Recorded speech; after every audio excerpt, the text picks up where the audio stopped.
Swastiastu. Salam sejahtera untuk kita semua. Salam harmoni. Pada kesempatan kali ini, saya akan membawakan presentasi dengan tema Brahma Widya Agama Hindu. Sebelumnya, perkenalkan saya Niputurina Lestari dengan NIM 251303110, mahasiswa semester 1 dari Universitas Pendidikan Ganesha, kelas IKI, Prodi Pendidikan Kimia. Kita akan membahas mengenai konsep Sang Hyang Widiwasa yang tidak dikenal di India, kemudian apakah Hindu termasuk agama politisme, perbedaan tataran konsep antara Brahman dengan Sang Hyang Widiwasa, dan penolakan Her Krishna. Tuhan dalam Hindu Bali.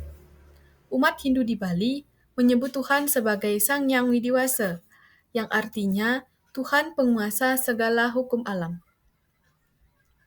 Istilah ini muncul di Indonesia modern, khususnya untuk menyesuaikan dengan sila pertama Pancasila, yakni ketuhanan yang Maha Esa.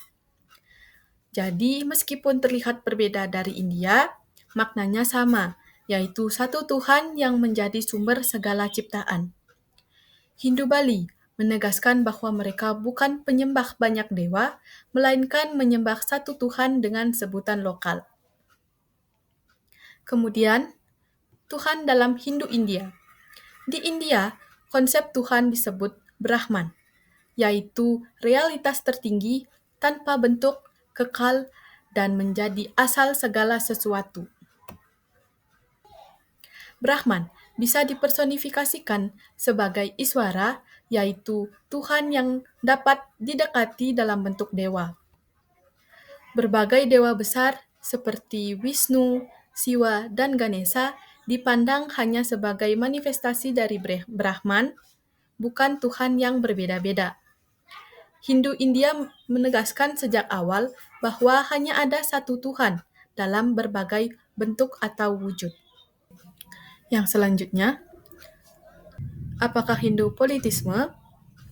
Hindu sering dianggap politisme karena banyak nama dewa dipuja, padahal Hindu mengajarkan monoteisme, yakni hanya ada satu Tuhan, yakni Brahman atau ide Sang Hyang Widiwasa, mengajarkan henotisme, yakni umat bisa memuja satu dewa utama, tetapi tetap mengakui wujud lain sebagai perwujudan Tuhan juga. Kemudian mengajarkan manifestasi, yakni dewa hanyalah bentuk-bentuk yang memudahkan manusia untuk memahami Tuhan.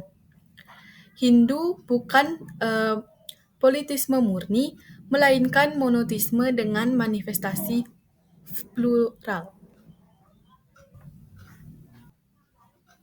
Perbedaan tataran konsep. Pertama, Brahman. Brahman adalah realitas tertinggi yang tidak bisa kita lihat atau sentuh, tetapi menjadi dasar dari segala sesuatu yang ada. Ia lebih dipahami secara filosofis sebagai hakikat alam semesta, bukan sebagai sosok Tuhan personal.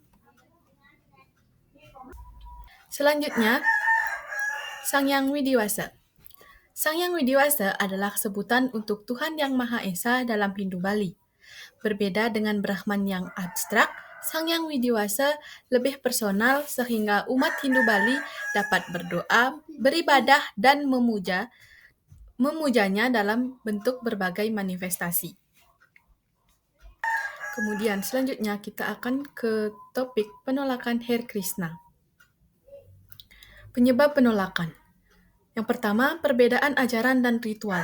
Hindu Bali punya upacara adat dan banyak dewa, sedangkan Her Krishna fokus kepada bakti pada Krishna. Yang kedua, kekhawatiran hilangnya identitas lokal. Masyarakat takut adat dan tradisi Bali tergeser. Selanjutnya adalah solusi. Solusi untuk perbedaan ajaran dan ritual. Yang pertama, dialog teologis terbuka. Tokoh Her Krishna dan tokoh Hindu Bali duduk bersama membahas dan mencari titik temu, sama-sama meyakini Tuhan, ide Sang Hyang Widiwasa atau Krishna sebagai manifestasi, hanya cara penyembahan yang berbeda. Kemudian, batas praktik ritual. Her Krishna menjalankan ritualnya sendiri tanpa mengubah tata cara ritual Hindu Bali di pura atau banjar, sehingga tidak terjadi benturan langsung dalam praktik ibadah bersama. Intinya berbeda boleh, asal saling menghormati dan tidak mengganggu tata cara adat setempat. Kemudian yang selanjutnya, solusi untuk kekhawatiran terhadap identitas budaya dan adat lokal. Yang pertama, kewajiban menghormati adat lokal. Pengikut Her Krishna tetap ikut menjaga pura, banjar, dan tradisi Bali sebagai bagian dari kewajiban sosial meski ritual pribadinya berbeda. Kemudian yang kedua, aturan desa adat atau PHDI. Desa adat dapat membuat atau bisa membuat kesepakatan siapapun yang tinggal di wilayah adat harus mendukung pelestarian budaya. Kemudian ada edukasi generasi muda. Ajarkan sejarah dan makna adat Bali sejak dini sehingga anak-anak Hindu Bali tetap bangga dengan warisan budaya dan leluhur. Dengan begitu, walau ada aliran lain, identitas Bali tidak akan hilang. Kemudian kolaborasi budaya. Her Krishna bisa ikut kegiatan sosial dan budaya tanpa mencampurkan ritual keagamaannya. Intinya, adat tetap jadi rumah bersama, sementara ajaran agama dijalankan sesuai dengan keyakinan masing-masing. Kemudian yang selanjutnya, penutup. Sebagai penutup, kita dapat memahami bahwa Sang Yang Widiwasa di Bali setara dengan Brahman dalam tradisi India. Banyaknya memuja dewa bukan berarti politisme, tetapi cara untuk mengenal sifat-sifat Tuhan. Hindu lebih tepat disebut monoteisme pluralistik. Brahman adalah tataran filsafat, sedangkan Sang Yang Widiwasa adalah tataran teologi. Dan yang terakhir, penolakan terhadap Her Krishna muncul karena perbedaan ajaran, kekhawatiran adat tergeser, dan pengaruh media. Sekian presentasi ini saya sampaikan. Saya tutup dengan Paramesanti. Om Santi Santi Santi Om.